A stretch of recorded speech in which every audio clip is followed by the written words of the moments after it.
pour la comprendre. Prions.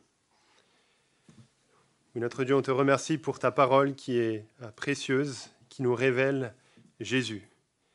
Et on te prie, notre Dieu, que ce matin, alors que l'on voit plus sur Jésus, on soit transformé réellement par son regard de flamme, que nos cœurs soient sanctifiés, que nos cœurs soient transformés. On te prie que l'on puisse mettre à mort toute confiance en nous-mêmes ou dans des choses de ce monde et nous confier uniquement et entièrement en Jésus. On prie cela pour sa gloire. Amen. Donc je lis Philippiens chapitre 3, les versets 1 jusqu'au verset 11. Maintenant donc, mes frères et sœurs, réjouissez-vous dans le Seigneur. Je n'hésite pas à vous écrire les mêmes choses, et cela contribue à votre sécurité. Faites attention aux chiens, faites attention aux mauvais ouvriers, faites attention aux faux circoncis. En effet, les vrais circoncis, c'est nous, qui rendons notre culte à Dieu par l'Esprit de Dieu, qui plaçons notre fierté en Jésus-Christ et qui ne mettons pas notre confiance dans notre condition. Pourtant, moi-même, je pourrais mettre ma confiance dans ma condition. Si quelqu'un croit pouvoir se confier dans sa condition, je le peux plus encore. J'ai été circoncis le 8e jour. Je suis issu du peuple d'Israël, de la tribu de Benjamin, hébreu né d'hébreu. En ce qui concerne la loi, j'étais pharisien. Du point de vue du zèle, j'étais persécuteur de l'Église. Par rapport à la justice de la loi, j'étais irréprochable. Mais ces qualités, qui étaient pour moi des gains, je les ai regardées comme une perte à cause de Christ. Et je considère même tout comme une perte à cause du bien suprême qu'est la connaissance de Jésus-Christ, mon Seigneur. À cause de lui, je me suis laissé dépouiller de tout.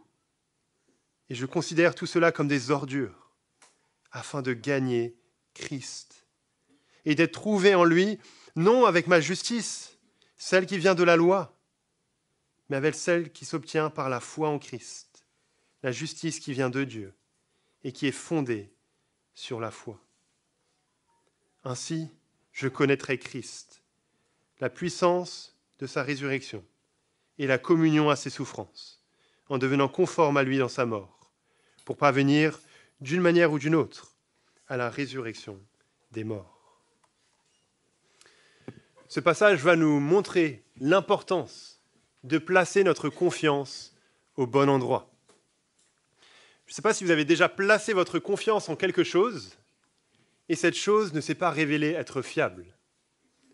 Un exemple de quelque chose qui m'est arrivé, qui n'est pas très important, mais juste pour illustrer ça. J'étais dans un camp chrétien l'année dernière, j'arrivais un petit peu en retard à la réunion, je venais d'arriver dans le camp qui avait déjà commencé. Je prends une chaise, on me donne une chaise en fait pour m'asseoir tout au fond de la salle. C'est une salle assez étroite, elle était pleine, remplie, je suis tout au fond de la salle, on me donne cette chaise, un peu comme les chaises en plastique sur lesquelles vous êtes assis. Elle n'avait pas l'air très très solide, mais elle avait l'air quand même suffisante pour que je puisse m'y asseoir. Donc je m'assois sur cette chaise et je le fais discrètement parce que ça fait un peu de bruit, la réunion a déjà commencé, quelqu'un est en train de parler, je veux être vraiment discret par rapport à ça. Je m'assois gentiment dessus et tout va bien jusque-là. Quelques minutes passent et au bout de quelques minutes, je me dis, bon, je suis suffisamment dans la réunion pour pouvoir bouger un petit peu sans que tout le monde me regarde et sans que ça fasse trop de bruit. Et donc, je me mets à l'aise sur la chaise et je m'assois avec tout mon poids sur cette chaise. Et d'une seconde à l'autre, la chaise explose en débris, totalement en débris. Tous les pieds de la chaise explosent et je me retrouve par terre d'une seconde à l'autre sans savoir ce qui m'arrive. Alors c'est un exemple très léger, il n'y a eu aucun dommage à part mon propre ego, donc ça va, on peut avancer avec ça. Mais c'est un exemple d'une confiance placée au mauvais endroit, pas dans une chose qui est solide. Mais une confiance mal placée peut coûter bien plus cher qu'une simple chaise qui casse. Une échelle bancale quand on essaie de réparer un toit, un investissement financier important qui est raté, la confiance que l'on met dans un ami, un membre de la famille, un conjoint qui nous trahit, ça peut coûter bien plus cher. Et qu'est-ce qu'il en est de la confiance pour notre avenir éternel ? C'est encore plus important. Et c'est pour ça que Paul écrit ce passage avec des mots assez forts. Il écrit à cette église de Philippe qui va plutôt bien pour les encourager à lutter ensemble pour l'évangile. Mais dans ce passage, Paul aborde un danger. En fait, Paul leur répète quelque chose qu'il leur a déjà dit. Si vous voyez au verset 1, il dit « Je n'hésite pas à vous écrire les mêmes choses, et cela contribue à votre sécurité. » Il fait probablement référence ici à quelque chose qu'il leur a déjà dit à l'oral, dans le passé. Une mise en garde, comme on le verra, contre les faux enseignants qui encouragent à placer leur confiance au mauvais endroit. Paul n'a pas honte de répéter ces choses, de encore les mettre en garde contre ces mêmes faux enseignants qui encouragent à placer leur confiance au même endroit, parce que si Paul fait ça, c'est pour leur sécurité, pour leur stabilité dans la foi. Parce que c'est dangereux de placer sa confiance au mauvais endroit. Et si Paul écrit, c'est non seulement pour avertir ces chrétiens, mais aussi pour les encourager à continuer à mettre leur confiance au bon endroit, en Jésus et pas en eux-mêmes. Il y a 2 appels que ce passage nous lance, que vous avez sur votre feuillet, qui vont nous aider à comprendre ce texte. 2 appels pour nous. Premièrement, jetez à la poubelle votre CV religieux. Jetez à la poubelle votre CV religieux. Paul écrit, on l'a dit, avec des mots assez forts. Verset 2, il met en garde les Philippiens. Faites attention aux chiens. Faites attention aux mauvais ouvriers. Faites attention aux faux circoncis. Paul met en garde ces chrétiens contre des gens qui ne plaçaient pas leur confiance au bon endroit. Il s'agit ici de juifs qui disaient que la circoncision était la marque d'un vrai chrétien. La circoncision, c'est le signe que Dieu avait donné à son peuple dans l'Ancien Testament. Et certains affirmaient qu'il fallait encore pratiquer ces choses, même après la venue de Jésus, pour être quand même un bon chrétien. Un peu pour dire, oui, il faut croire en Jésus pour le pardon de ses péchés, ça c'est très bien, mais pour aller vraiment au bout des choses, pour être vraiment un chrétien qui plaît à Dieu, il faut se faire circoncire en suivant la loi de Moïse de l'Ancien Testament. Pour Paul, ça, c'est pas acceptable. Ça revient à placer sa confiance en soi-même plutôt que de placer sa confiance en Christ, de se confier en soi-même pour bien se présenter devant Dieu, dans un acte qu'on accomplit.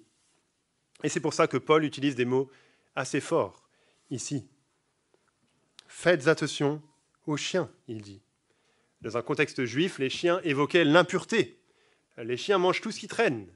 Et les Juifs avaient des règles très strictes sur ce que l'on peut ou ne peut pas manger, qui peut nous rendre impurs. Et les chiens, c'était, dans la pensée juive, ceux qui étaient impurs, ceux qui étaient hors du peuple de Dieu.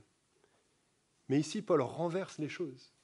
Il dit que c'est eux, ces enseignants juifs, qui sont hors du peuple de Dieu, qui sont impurs. C'est la même chose quand il dit « Faites attention aux faux circoncis ». Littéralement, ici, il est question de ceux qui se mutilent. C'est une référence aux prophètes païens qui pensaient que les dommages physiques causés à leur corps leur faisaient gagner la faveur de Dieu, leur faisaient gagner les points devant Dieu.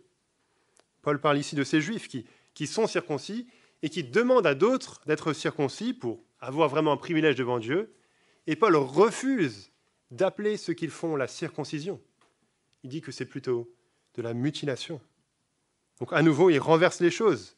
Il dira au verset 3, « Les vrais circoncis, c'est nous qui rendons notre culte à Dieu par l'Esprit de Dieu, qui plaçons notre fierté en Jésus-Christ et qui ne mettons pas notre confiance dans notre condition. » Paul inclut ici ces chrétiens de Philippe dont la plupart n'étaient pas juifs, étaient des non-juifs, mais il dit que c'est eux les vrais circoncis. Parce que être chrétien, faire partie du peuple de Dieu, c'est placer sa confiance pas en soi-même, pas en un acte qu'on accomplit, mais uniquement en Jésus. Donc Paul met en garde contre ces gens avec des mots forts, parce qu'ils ont leur confiance mal placée, en eux-mêmes, dans leurs actes, dans leurs privilèges religieux, dans leur CV. Et dans la suite des versets, c'est un peu comme si Paul jouait un jeu. Le jeu de qui a le plus beau CV religieux.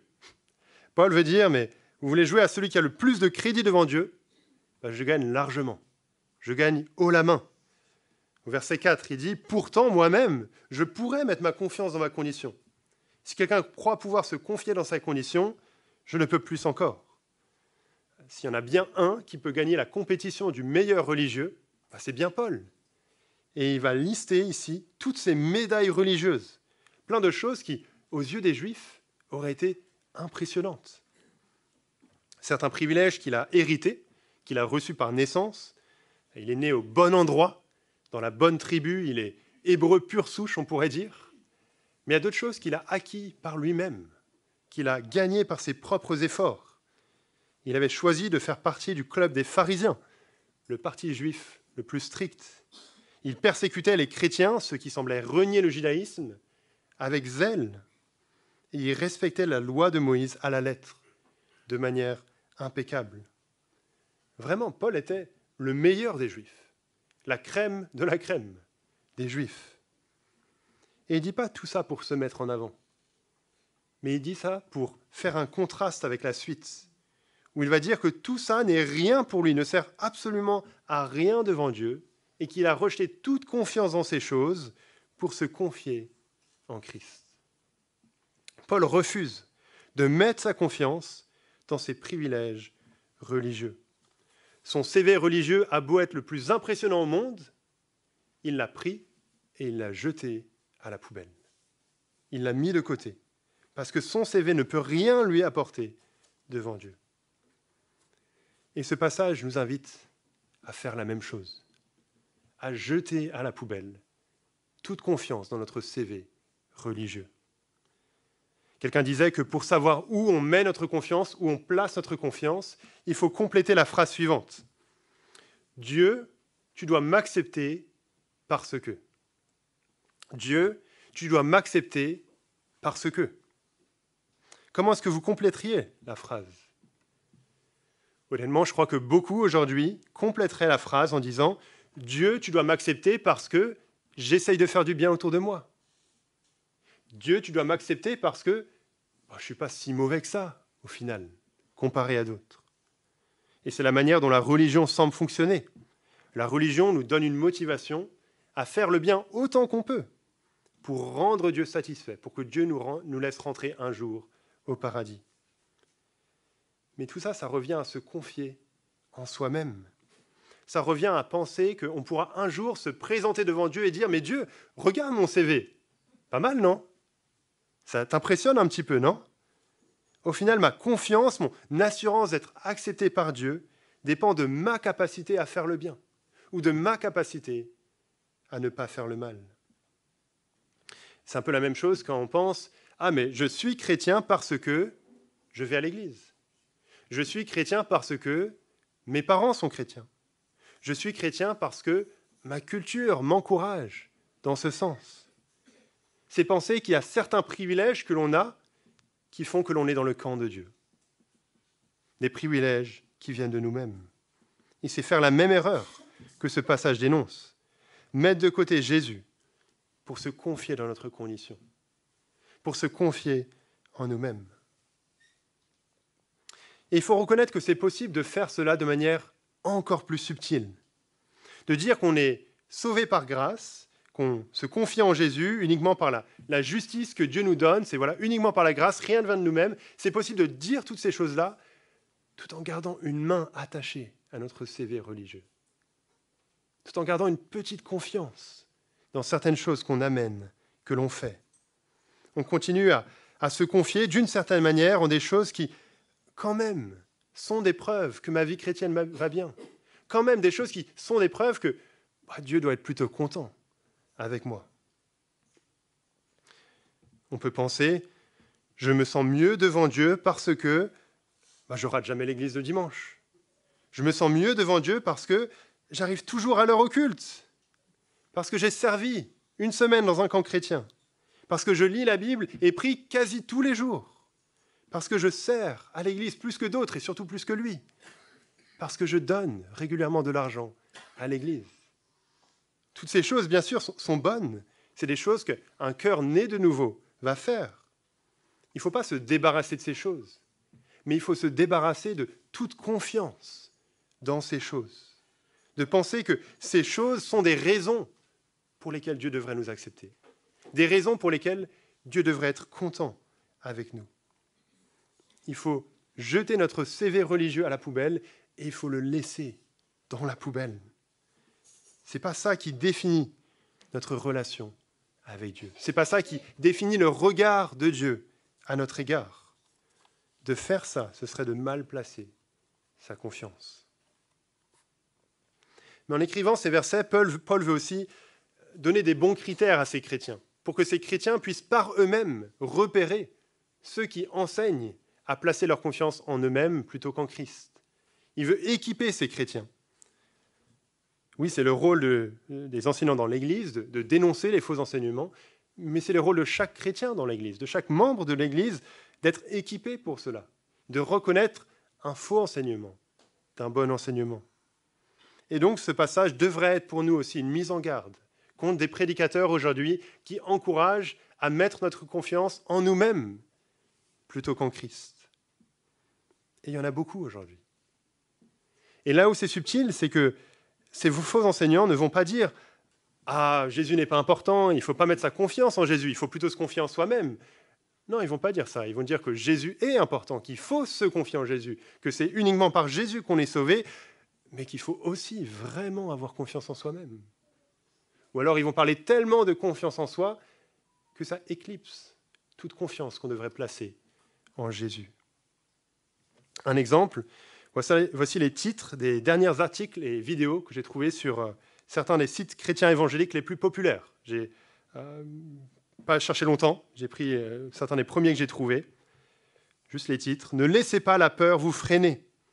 Jésus connaît votre potentiel. Aide-toi et le ciel t'aidera. Message à celles qui ne croient plus en leurs rêves. Comment atteindre les sommets de ta vie? Comment réussir ta vie et être heureux? 5 mots de la Bible pour réussir. Comment avoir accès à la faveur de Dieu? » Ça fait rêver. Mais ça nous encourage à placer notre confiance en nous-mêmes. Tous ces discours laissent penser que le problème, c'est le manque de confiance en moi. Et que si j'avais un peu plus confiance en moi, les choses iraient mieux. Et en parlant constamment de moi, ces discours oublient de parler de Christ et de la confiance à placer en Christ. N'écoutez pas ces enseignants. N'écoutez pas ces discours. Oui, ils ont peut-être une couche chrétienne. Oui, il y a des choses vraies et encourageantes dans ce qu'ils disent. Mais petit à petit, ils vont vous détourner. Et ils vont vous amener à placer votre confiance en vous-même plutôt qu'en Jésus. Ils vont vous encourager à garder votre CV religieux dans une main, fermement attaché, tout en confessant Jésus de l'autre. Ça ne peut pas marcher. Il ne faut pas écouter toute personne qui nous encouragerait à donner la moindre valeur à notre CV religieux. Ce qu'il nous faut, ce n'est pas notre CV, mais c'est celui de Jésus. Et on avance dans ce passage avec notre deuxième point, deuxième appel pour nous. Saisissez-vous de Jésus et de son CV. Saisissez-vous de Jésus et de son CV. Regardez avec moi les versets 7 et 8. Paul écrit « Mais ces qualités qui étaient pour moi des gains, en parlant de tout ce qu'il a décrit avant, je les ai regardées comme une perte à cause de Christ. Et je considère même tout comme une perte à cause du bien suprême qu'est la connaissance de Jésus-Christ, mon Seigneur. À cause de lui, je me suis laissé dépouiller de tout, et je considère tout cela comme des ordures, afin de gagner Christ. » Ces avantages que Paul avait, qui faisaient de lui le meilleur des Juifs, qui était un gain, qui était un avantage, qui était quelque chose de précieux pour Paul, Paul a choisi de mettre tout ça à la poubelle. Paul a choisi de tout perdre. Ce qui était autrefois pour lui un gain est devenu une perte, quelque chose dont il devait se débarrasser, mettre de côté. Il y a eu un changement radical. Et là encore, les mots qu'il utilise ici sont assez forts. Il dit qu'il considère toutes choses comme des ordures. Le mot ici est un peu difficile à traduire. Si on devrait le traduire en français, c'est un mélange entre la poubelle et les égouts. Un mélange de ces deux choses. Paul a considéré tout ce qu'il avait comme ça pour gagner Christ. Le genre de truc qu'on ne veut pas avoir chez nous, dont on veut se débarrasser. C'est ça que l'attitude que Paul a eue vis-à-vis de ces choses. Voilà comment Paul considère ses privilèges religieux, ses accomplissements religieux. Parce que rester attaché à ces choses, c'est se priver de Christ. Il devait se séparer de ces choses pour gagner Christ. On le voit ici, en fait, dans les versets qu'on a lus, 7 et 8. Il dit « Je vous ai regardé comme une perte à cause de Christ. Et je considère même tout comme une perte à cause du bien suprême qu'est la connaissance de Jésus-Christ, mon Seigneur. À cause de lui, de Jésus, je me suis laissé dépouiller de tout et je considère tout cela comme des ordures afin de gagner Christ. C'est clair, c'est à cause de Christ qu'il a tout perdu. Il a tout mis à la poubelle pour pouvoir se saisir de Jésus. On se demande, mais pourquoi ? Pourquoi est-ce qu'il doit tout perdre à cause de Jésus ? Pourquoi est-ce que Paul a eu un changement si radical ? Comment est-ce qu'il peut regarder comme une perte quelque chose qui avant était pour lui un gain ? Et on a la réponse dans le verset 9, qui est la clé du passage. Paul a trouvé en Jésus une justice qu'il n'a pu trouver nulle part ailleurs. Il écrit au verset 9, « Et d'être trouvé en lui, non avec ma justice, celle qui vient de la loi, mais avec celle qui s'obtient par la foi en Christ, la justice qui vient de Dieu et qui est fondée sur la foi. » La justice ici, ça fait référence à ce sur quoi Dieu se base pour évaluer notre vie, sur quoi il se base pour nous déclarer coupables ou non coupables. Un peu comme un casier judiciaire, on pourrait dire, qui manifesterait ou non notre culpabilité devant Dieu. Nous allons tous devoir rendre des comptes à notre Créateur. Tous, nous sommes redevables devant Dieu et un jour, nous allons nous retrouver face à Dieu, face au Dieu de l'univers. Et tous, nous devrons tendre notre justice, notre casier judiciaire au Dieu de l'univers. Et selon ce verset, il n'y a que deux options. Soit se présenter avec ma justice, soit se présenter devant Dieu avec la justice qui vient de Dieu. C'est soit l'un, soit l'autre. La première option, c'est se présenter devant Dieu avec notre propre justice. Paul parle ici d'être trouvé en Jésus, non avec ma justice, il dit, celle qui vient de la loi. La justice que Paul avait, c'était la justice qu'il avait en respectant la loi de Moïse à la lettre. Comme il a dit plus tôt au verset 6, il était vraiment irréprochable dans ce domaine. Il respectait la loi à la lettre. Et pourtant, Paul a réalisé que c'était insuffisant.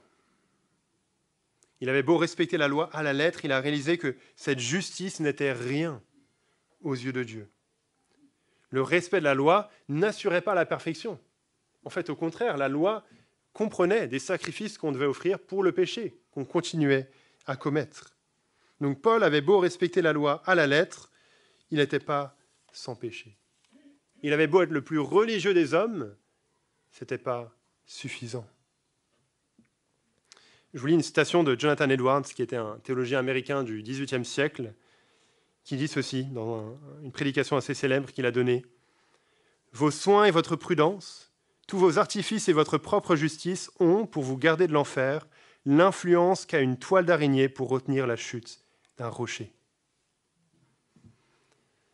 Une toile d'araignée ne peut rien faire pour retenir la chute d'un rocher. C'est la même chose. Notre propre justice, que l'on amène devant Dieu, est insuffisante. Aussi insuffisante qu'une toile d'araignée pour retenir la chute d'un rocher. Ça ne marchera pas. Le moindre péché est une offense envers Dieu, un rejet de sa volonté, la preuve d'un cœur corrompu, d'un cœur qui n'aime pas Dieu. On a beau avoir les standards moraux les plus hauts, ce n'est pas suffisant. Ce n'était pas suffisant pour Paul, le plus religieux de tous les hommes. C'est suffisant pour personne. C'est pour ça que de se confier en soi-même, c'est avoir une confiance mal placée. C'est la garantie de se casser la figure.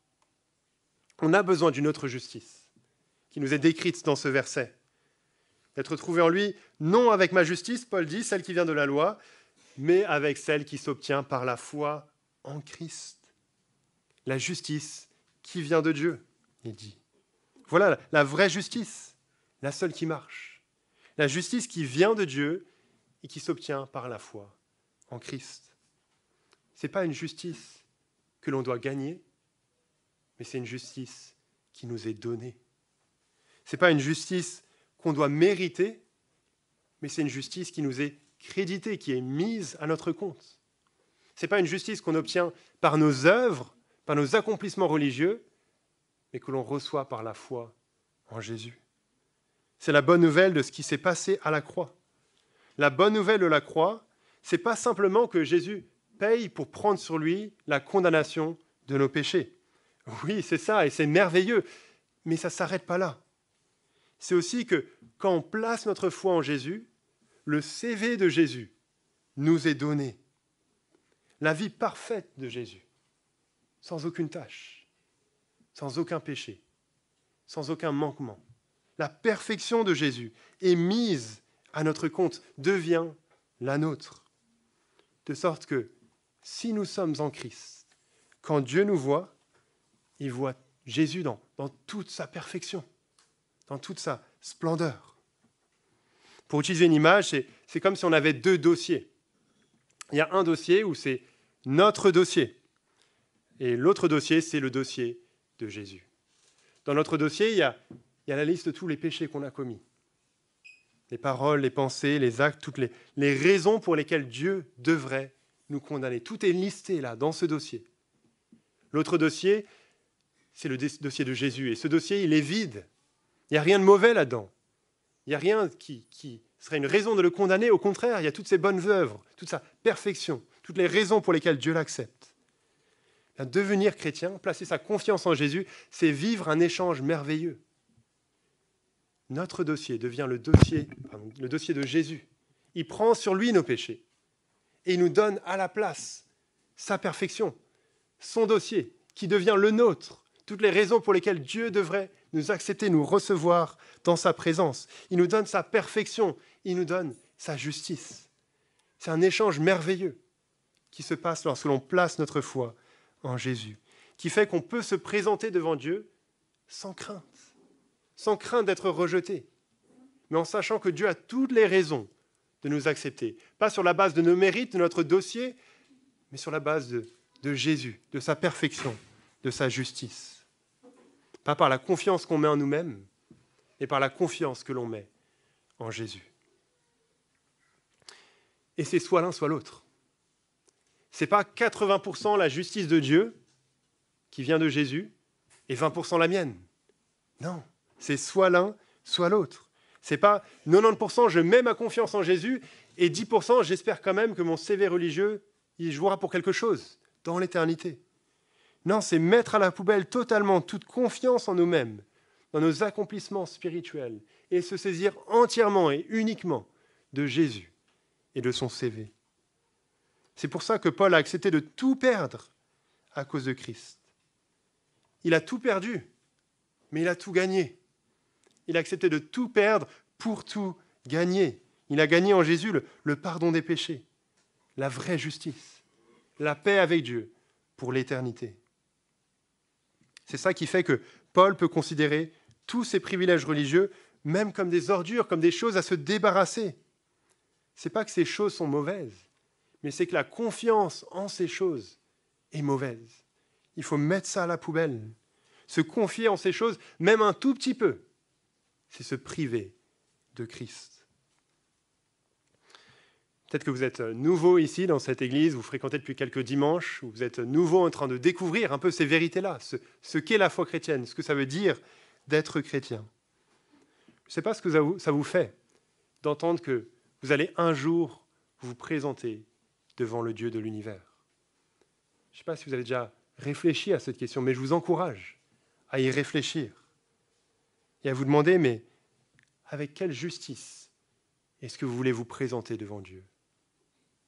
Avec quelle justice est-ce que vous allez vous présenter face au Dieu de l'univers ? Dieu voit tout. L'historique de nos pensées, de nos actes, de nos attitudes, rien ne lui échappe et il est trop bon pour laisser le moindre mal impuni. Est-ce que vous avez déjà réfléchi à ça ? La seule solution, c'est la justice qui vient de Jésus. La justice que Dieu offre en Jésus. Il faut tout perdre pour tout gagner. Et si nous prenons ce passage au sérieux, nous devons comprendre que la bonne morale, sans Jésus, ça ne sert à rien. La bonne morale, sans Jésus, ça ne sert à rien. Parfois, en tant que chrétien, on peut classer un peu les gens autour de nous. Dans une catégorie, on met les gens qui rejettent ouvertement Dieu, qui ont une éthique sexuelle, par exemple, qui s'éloignent vraiment de ce que la Bible demande. Et on nomme cette catégorie ceux qui sont loin de Dieu, ceux qui sont opposés à Dieu. Et puis on voit d'autres personnes qui vivent, il nous semble, selon plutôt une bonne morale. Des gens qui partagent même certaines valeurs éthiques avec nous. Des gens avec qui même parfois on peut avoir des conversations par rapport à Dieu. Et on a tendance à être réjoui par ça. Et à mettre ces gens dans la catégorie, pas chrétiens comme nous, mais quand même très proches de Dieu. Mais on doit réaliser que sans la justice qui se trouve en Jésus, ces deux catégories n'en font qu'une. C'est la même chose. Sans la justice reçue par Jésus, il n'y a aucune différence. Ces deux groupes de personnes sont coupables face à Dieu et méritent un jugement en raison de leurs péchés. Le fait qu'une personne ait une bonne morale ou des valeurs éthiques ou un discours religieux ou quoi que ce soit d'autre, ça ne change rien à l'état éternel de cette personne. Ce n'est pas ça que cette personne pourra présenter devant Dieu, comme si Dieu allait l'accepter. Et c'est peut-être même encore plus trompeur, parce que ça encourage à se confier en soi-même plutôt qu'en Christ. La bonne morale sans Jésus n'est pas différente de la rébellion ouverte. Tous deux sont des toboggans vers l'enfer. Nous devons réaliser cela. Sans Jésus, il n'y a aucun espoir. Sans la justice qui vient de Jésus, il n'y a aucune différence. Les deux mènent au même endroit. Parce que tous deux se confient en autre chose qu'en Jésus. Ce qu'il faut, c'est Jésus, la justice qui vient de lui. Pour le pire des criminels ou pour le plus religieux des hommes, sans quoi il n'y aura aucune différence. Et c'est la même chose, il faut avouer, pour des mouvements qui se disent chrétiens, qui disent croire en Jésus, qui parlent de Jésus, qui parlent de la croix, mais des mouvements qui renient la vérité principale de ce passage, la vérité principale de toute la foi chrétienne, que l'on est déclaré juste par la foi seulement, par la grâce de Dieu seulement, en Christ seulement. On ne peut pas mettre des mouvements chrétiens qui renient cette vérité-là, comme par exemple le catholicisme romain dans son l'enseignement officiel. On ne peut pas mettre ces gens dans la catégorie chrétiens un peu égarés, mais chrétiens quand même. Parce qu'en reniant cette vérité, c'est tout le christianisme qui renie. Ils se privent de Jésus, de sa justice, du salut pour l'éternité. Ils restent sur le même chemin sur lequel chaque être humain est par nature, le chemin de la condamnation éternelle. C'est rester attaché à son CV religieux. Non, Paul a tout perdu, tout lâché. Et nous devons faire de même, parce que ça vaut la peine. Ça vaut la peine. Paul dit qu'il a fait cela à cause du bien suprême qu'est la connaissance de Jésus-Christ, mon Seigneur. Bien sûr que ça vaut la peine. Paul a accepté de tout perdre, mais en fait, ce n'était pas vraiment une perte. C'était plutôt un gain. Et ça nous aide à voir la valeur infiniment précieuse de Jésus. Voilà Paul qui avait tout ce qui pouvait impressionner d'un point de vue humain, d'un point de vue religieux, tout le crédit qu'on voulait. Quelqu'un à qui on aurait donné le bon Dieu sans confession, comme certains disent parfois. Et pourtant, Paul a accepté de tout perdre, de tout mettre à la poubelle à cause de Christ. Qu'est-ce que ça nous montre sur la valeur infiniment précieuse de Jésus? Paul ne l'a pas fait parce qu'on lui a forcé la main en grinçant les dents. Non, Paul l'a fait parce qu'il avait compris le bien suprême qu'est la connaissance de Jésus-Christ. Paul avait compris qu'il n'y a rien de plus précieux que Jésus. Rien dans ce monde ne se compare au privilège de connaître Jésus. Pas connaître simplement dans le sens de savoir des choses sur lui, mais de le connaître personnellement, comme mon Seigneur, comme il le dit ici. Peut-être que vos privilèges religieux vous semblent toujours trop importants pour que vous les abandonniez, trop précieux à vos yeux. Si c'est le cas, je vous encourage à creuser un peu plus. Qui est Jésus? Pour voir le bien suprême qu'est la connaissance de Jésus. Pour que Jésus devienne le centre de votre émerveillement, le centre de vos affections. Pour que de votre propre gré, sans qu'on vous force la main, ces choses que vous voyez maintenant comme des gains, vous les considériez comme une perte. Ce que Paul a gagné au final, c'est une personne, le Seigneur Jésus. Il parle au verset 8 de gagner Christ. Au verset 10 de connaître Christ. C'est très personnel. La foi chrétienne n'est pas juste un moyen d'échapper à l'enfer ou d'accéder au paradis. Ce n'est pas juste un simple courrier qu'on reçoit de l'administration céleste pour nous dire « vos péchés ont été pardonnés » cordialement. Ce n'est pas ça. Non, c'est quelque chose de personnel. La foi chrétienne est à propos d'une personne, le Seigneur Jésus. Être chrétien, c'est connaître Jésus. Connaître qu'il est le bien suprême, que personne ne peut égaler, la chose la plus précieuse au monde. Et en connaissant Christ de cette manière, on sera amené à vivre et à mourir, comme lui l'a fait. C'est ce que Paul dit dans les versets 10 et 11. Il dit « Ainsi je connaîtrai Christ, la puissance de sa résurrection et la communion à ses souffrances, en devenant conforme à lui dans sa mort, pour parvenir d'une manière ou d'une autre à la résurrection des morts. » Jésus est devenu tellement précieux aux yeux de Paul qu'il souhaitait connaître Jésus à 100%. Oui, non seulement la puissance de sa résurrection, la réalité d'une vie justifiée, d'une vie nouvelle, mais aussi, même, la communion à ses souffrances, en devenant conforme à lui dans sa mort. Comme Jésus qui s'est dépouillé lui-même pour mourir sur la croix, Paul accepte de suivre le même schéma. Non seulement la perte de tous ses privilèges religieux, mais aussi toutes les souffrances que cela a entraînées. Parce qu'il sait que connaître Jésus, c'est ce qu'il y a de plus précieux et qu'il n'y a rien de plus dont il ait besoin s'il a trouvé Jésus, s'il a trouvé sa justice. Frères et sœurs, cette vérité, elle est simple, mais elle est si profonde.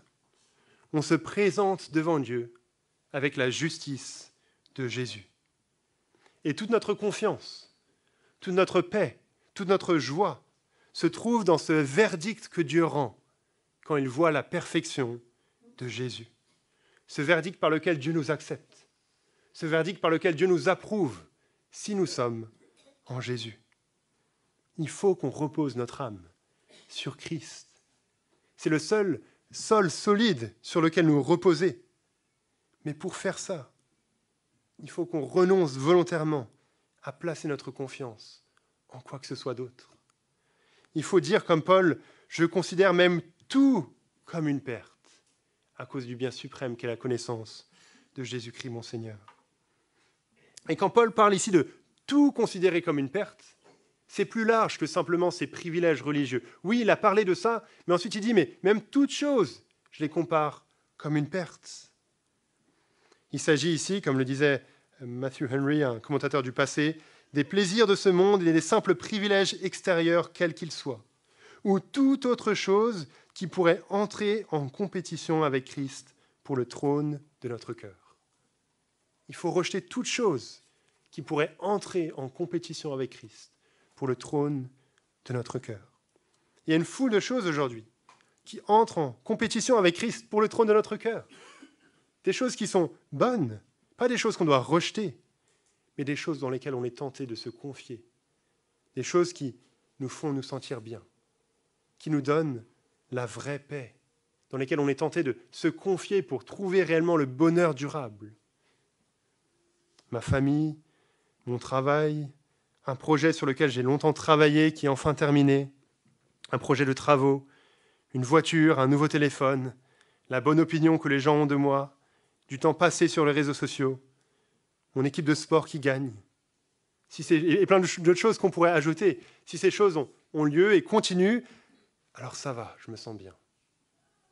Mais si ces choses me sont enlevées, alors je perds la paix, je perds la joie. Mais si c'est le cas, c'est la preuve d'une confiance mal placée. Ce n'est pas qu'on doit rejeter ces choses.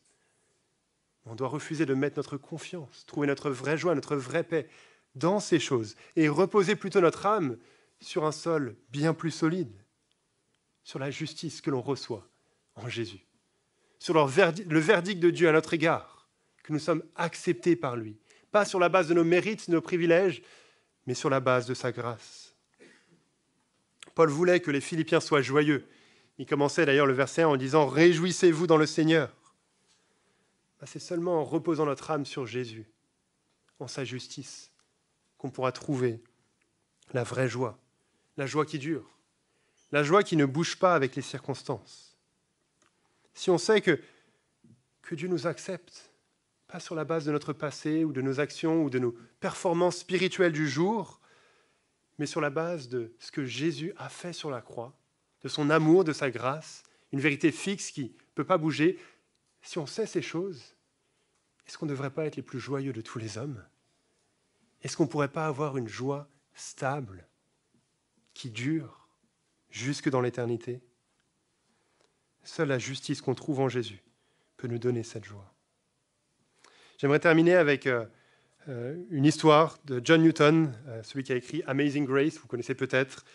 Il disait qu'il aurait 3 surprises en arrivant au ciel. Il y a 3 choses qui vont le surprendre quand il sera au paradis avec Jésus. Et j'aimerais juste terminer en mentionnant et commentant brièvement ces choses. Il dit, en arrivant au paradis, je m'attends à y trouver 3 surprises. Premièrement, j'y rencontrerai des personnes que je n'avais pas pensé voir. Deuxièmement, je ne verrai pas des personnes que j'avais pensé y voir. Et troisièmement, la plus grande des merveilles, je m'y trouverai moi-même. Et je trouve que ça résume bien ce qu'on a vu ici. D'abord, il va être surpris d'avoir des personnes qu'il n'aurait pas imaginé trouver au ciel, mais des personnes qui ont cru en Jésus, qui ont reçu la justice qui vient de Dieu. Des personnes que le monde aurait peut-être rejetées, dénigrées, mais des personnes qui sont présentées devant Dieu non pas avec leur justice, mais avec celle qu'ils ont reçue par la foi en Jésus. Deuxième surprise, il sera surpris d'avoir des personnes qui pensaient y voir, mais qui ne seront pas au ciel. Peut-être des gens qui ont professé la foi chrétienne, qui ont agi comme des chrétiens, qui ont fréquenté l'Église, qui ont confessé Jésus, tout en restant attachés d'une main à leur CV religieux, tout en voulant se présenter devant Dieu avec leur propre justice. Et ça n'a pas suffi. Et la troisième surprise, la plus grande des merveilles, que moi, j'y sois. C'est ce que lui pouvait dire, mais c'est ce que chaque chrétien devrait pouvoir dire de soi-même. Quel miracle, quelle merveille que j'ai été pardonné par le Dieu de l'univers, qu'il m'accueille et qu'il m'accepte les bras grands ouverts dans sa présence pour l'éternité. Il n'y a aucune raison en moi-même pour que ça soit le cas. Il n'y a rien que je peux apporter sur la table pour que ça soit le cas. Mais c'est le cas, en raison du verset 9, en raison de la justice qui s'obtient par la foi en Christ, la justice qui vient de Dieu et qui est fondée sur la foi. Frères et sœurs, tout notre espoir, toute notre assurance pour l'éternité, toute notre joie dans le quotidien, notre paix, dépend de cette réalité, repose sur cette réalité. Et cette réalité, elle n'est pas comme une chaise qui va casser. Elle est sûre, elle est solide. Elle se base sur ce que Christ a accompli sur la croix, sur sa mort en notre faveur et sur la justice qu'il nous a donnée. Prions ensemble pour terminer.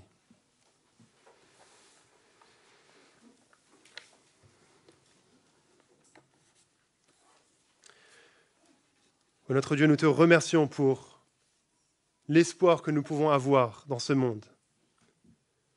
Peu importe notre passé, peu importe notre présent, peu importe notre futur, peu importe ce qui se passe dans ce monde, de savoir que nous pouvons être acceptés par toi, non pas sur la base de notre justice, mais sur celle qui vient de Jésus. Notre Dieu, nous te remercions pour tant de grâce, pour tant d'amour, pour ta bonté. Rends-nous conscients jour après jour de cette vérité merveilleuse. Et nous prie que cela fasse naître dans notre Église, dans notre cœur, une joie profonde et un zèle ardent pour vivre pour Jésus de toutes nos forces. Et c'est en son nom qu'on prie. Amen.